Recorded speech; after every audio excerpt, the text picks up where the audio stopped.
Hello viewers, welcome to linguistics info. और आज हम कुछ शॉर्ट क्वेश्चन आंसर्स देखेंगे लिंग्विस्टिक्स से रिलेटेड। पहला क्वेश्चन जो है अमूमी तौर पर जो है that is define linguistics. Linguistics studies the nature of human language, how it is learn and what part it plays in the life of the individual and the community. SP Corder ने इसको define किया है कि linguistics की study जो है वो बुनियादी तौर पर यह है कि इंसानी ज़बान जो है उसकी नौइयत को समझा जाए, ये किस तरह से सीखी जाती है और एक फ़र्द और एक माशरे में इसका क्या किरदार है। इस सारे मुताले को जो है वो लिंग्विस्टिक्स कहते हैं। एक जनरल जो डेफिनेशन की जाती है वो ये है कि scientific study of language is called linguistics. तो साइंटिफिक स्टडी जो है उसमें भी इन्हीं चीज़ों के ऊपर फोकस किया जाता है कि लैंग्वेज जो है वो किस तरह से सीखी जाती है, लैंग्वेज क्या रोल प्ले करती है किसी भी इंडिविजुअल उसकी ज़िंदगी में, और एक माशरा जो है वो किस तरह से इन्फ्लुएंस्ड होता है और इसको इन्फ्लुएंस करता है।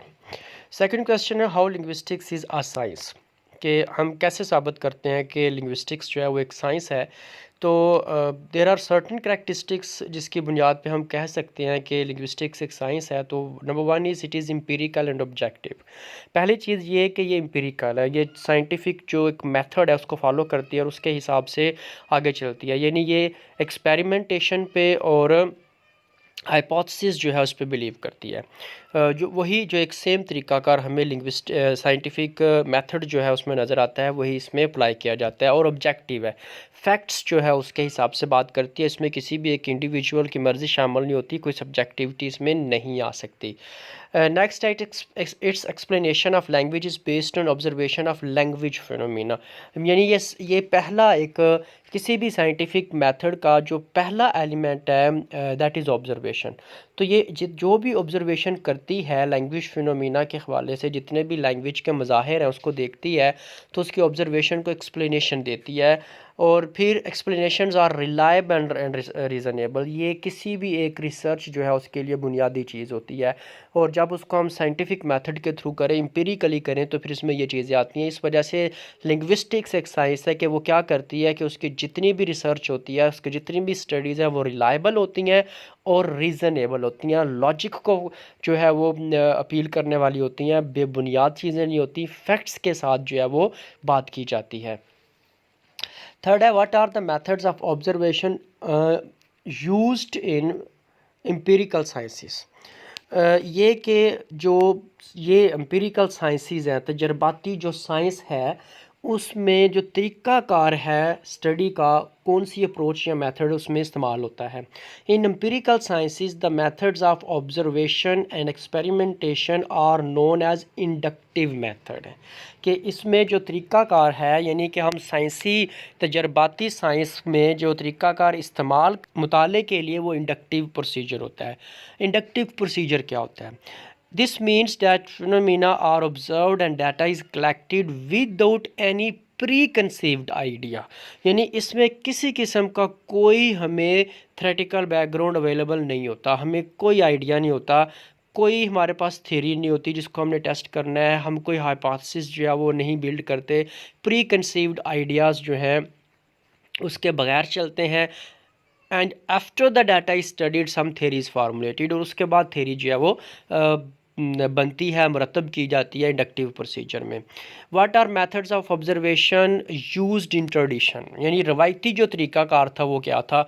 तो रवायती तरीक़ाकार जो है वो एम्पिरिकल साइंस जो है उससे अलग होता है। इसमें क्या चीज़ें आती हैं, इसमें जो तरीक़ाकार है वो डिडक्टिव प्रोसीजर होता है। अब डिडक्टिव प्रोसीजर क्या है, ये इंडक्टिव के बिल्कुल उल्टा है। इसमें क्या होता है कि वी हैव प्रीलिमिनरी हाइपोथेसिस, हमारे पास एक हाइपोथेसिस होता है जिसको हम कंडक्ट करते हैं और फिर उसको साबित करने की तरफ जाते हैं। हमारे पास एक थ्योरी होती है, हमारे पास एक थ्योरेटिकल बैकग्राउंड होता है जिसको हमने डाटा के ऊपर अप्लाई करना होता है ताकि हम उसको प्रूव कर सकें या उसको नलीफाई कर सकें, दोनों हो सकते हैं।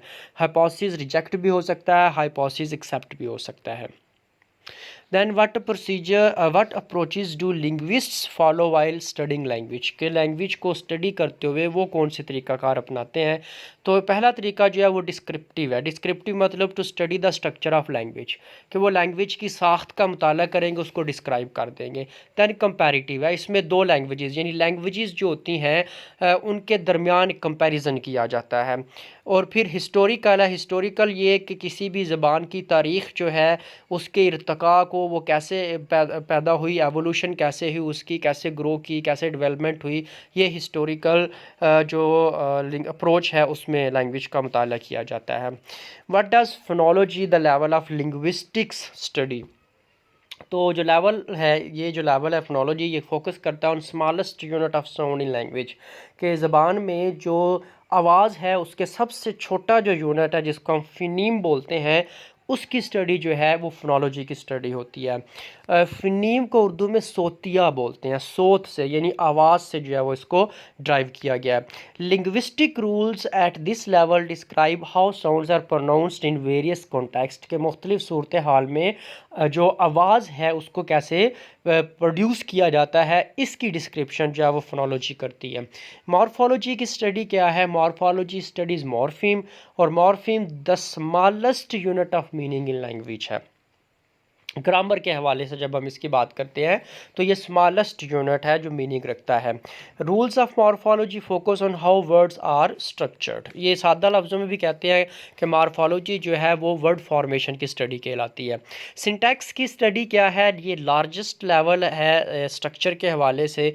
जब हम किसी भी एक स्ट्रक्चर को फॉर्मेट करते हैं तो सबसे बड़ा स्ट्रक्चर जो है वो किसी भी ज़बान में वो सेंटेंस होता है, यानी वो सिंटैक्स की स्टडी कहलाती है, वो सेंटेंस होता है। It studies how sentences are formed at this level of syntax. There are many rules stipulated how constituents within a clause are grouped. इसमें ये देखा जाता है कि किस तरीके से अल्फाज जो हैं उनको ग्रुपों में और फिर एक क्लॉजेस में और सेंटेंसेस में कैसे आपस में जोड़ा जाता है, यानी कॉन्स्टिट्यूएंट्स जो हैं उनको आपस में कैसे तरतीब दिया जाता है। सिमेंटिक्स क्या करती है? सिमेंटिक्स जो है ये स्टडी करती है मीनिंग्स को एट जनरल लेवल, क्योंकि इंसानी जो बोल चाल है यानी कम्युनिकेशन है उसका बुनियादी मकसद क्या होता है? मीनिंग्स को एक्सप्रेस करना होता है। व्हाट डज़ डिस्कोर्स, जो लेवल है लिंग्विस्टिक्स का, ये क्या स्टडी करता है? Discourse is the study of chunks of language, यानी कि ज़बान के जो कुछ टुकड़े होते हैं, टुकड़ों में जो हमारे पास डाटा या कॉपस अवेलेबल होता है, उस कॉपस की स्टडी जो है वो डिस्कोर्स कहलाती है। Which are bigger than single sentence, यानी एक सेंटेंस से ज़्यादा, दो सेंटेंसेस, तीन, चार, पाँच, एक पैराग्राफ, एक सबक, मुख्तलिफ़ चीज़ें, एक पेज जिसको आपने एनालिसिस करना है। At this level we analyse intersentential links, और डिस्कोर्स में हम क्या करते हैं कि जो सेंटेंसेस है उनमें जो कॉन्स्टिट्यूएंट्स हैं वो, और फिर एक सेंटेंस का दूसरे सेंटेंस के साथ रब्त किस तरह से होता है, and that form A connected और कोहेसिव टेक्स्ट, यानी कि उसके अंदर जो ग्रामेटिकल लिंक है एक सेंटेंस का दूसरे सेंटेंस के साथ, इसी को इंटर सेंटेंशियल लिंक्स कहते हैं, कि सेंटेंसेस आपस में किस तरह से रब्त रखते हैं, किस तरह से आपस में जुड़ते हैं, ये डिस्कोर्स की स्टडी है। डिफाइन साइकोलिंग्विस्टिक्स, तो साइकोलिंग्विस्टिक्स सादा सा हम यही कहते हैं कि जब हम लैंग्वेज को इन रिलेशन विद साइकोलॉजी या माइंड स्टडी करते हैं तो वो साइकोलिंग्विस्टिक्स बनती है। तो साइकोलिंग्विस्टिक्स की स्टडी का जो बुनियादी हमारे पास फैक्टर या अमल है जिसको उसने देखना होता है वो मेंटल प्रोसेस है। थॉट के हवाले से हमारे कंसेप्ट किस तरह से फॉर्मेट होते हैं और फिर इनको किस तरह से आर्टिकुलेट किया जाता है लैंग्वेज के थ्रू, ये स्टडी जो है वो साइकोलिंग्विस्टिक्स की स्टडी कहलाती है। इसके बाद है सोशियोलिंग्विस्टिक्स। सोशियोलिंग्विस्टिक्स सादा से कहते हैं कि सोसाइटी और लैंग्वेज के दरमियान जो एक ताल्लुक़ है उसके मुतालिक हम सोशियोलिंग्विस्टिक्स बोलते हैं या समाजी लिसानियत बोला जाता है।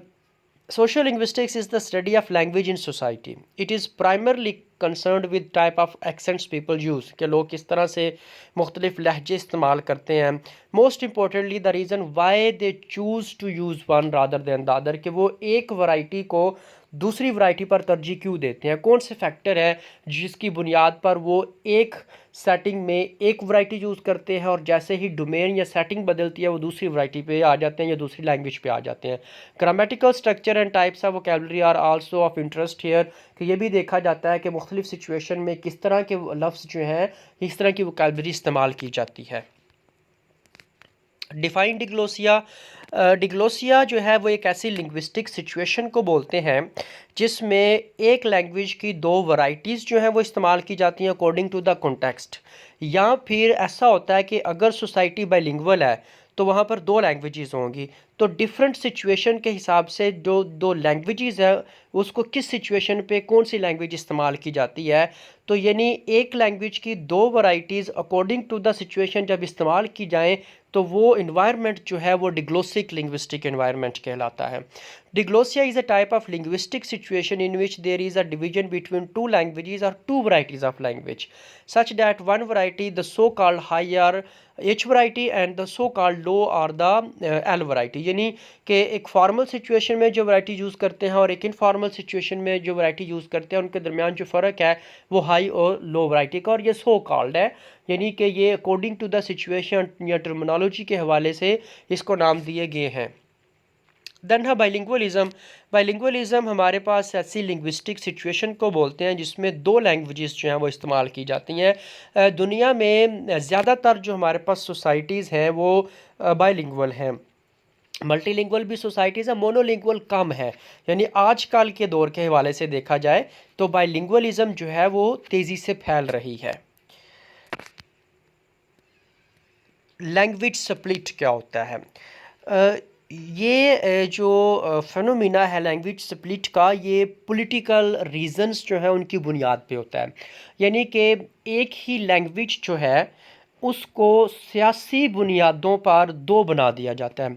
यानी यूँ समझ लें कि जैसे हिंदी और उर्दू है, ये तकरीबन अगर आप देखें तो बोलचाल के लिहाज से ये एक ही ज़बान है, लेकिन उर्दू और हिंदी को अलग अलग नाम दे दिए जाते हैं पॉलिटिकल रीज़न की बुनियाद पे कि इसके दरमियान एक बॉर्डर एग्जिस्ट करता है। और इससे क्या होता है कि जब आप इनको अलग अलग नाम दे देते हैं तो इसमें जो डिफ्रेंशिएशंस होते हैं उनको बड़ी हद तक बढ़ा चढ़ा के पेश किया जाता है ताकि एक कौम की अलग आइडेंटिटी है, उसकी लैंग्वेज है, एक दूसरी कौम है उसकी अलग आइडेंटिटी है, उसकी अपनी लैंग्वेज है। ये जो फेनोमिना है इसको हम लैंग्वेज स्प्लिट बोलते हैं।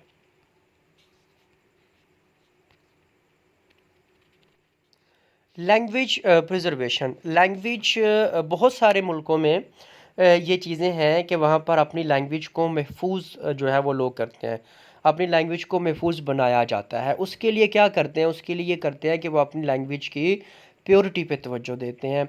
और वो कैसे देते हैं कि वो किसी दूसरी लैंग्वेज से वर्ड बारो नहीं करते, वो किसी दूसरी लैंग्वेज का स्ट्रक्चर नहीं लेते, उसका जो साउंड पैटर्न है वो अडॉप्ट नहीं करते, अपनी ही लैंग्वेज जो है उसको हर तरह से महफूज बनाने की कोशिश करते हैं। जैसे फ़्रांस में है कि एक एकेडमी है जो 1634 में जिसकी बुनियाद रखी गई इसलिए ताकि वो फ्रेंच लैंग्वेज में वो वर्ड जो एग्ज़िस्ट नहीं करते ज़रूरत के हिसाब से ऐसे वर्ड्स जो हैं उनको इन्वेंट किया जाए, उनको क्वाइन किया जाए ताकि वो बाहर से किसी और लैंग्वेज के वर्ड जो है वो अपनी लैंग्वेज में शामिल ना करें ताकि उसकी प्योरिटी जो है वो एट स्टेक ना हो जाए।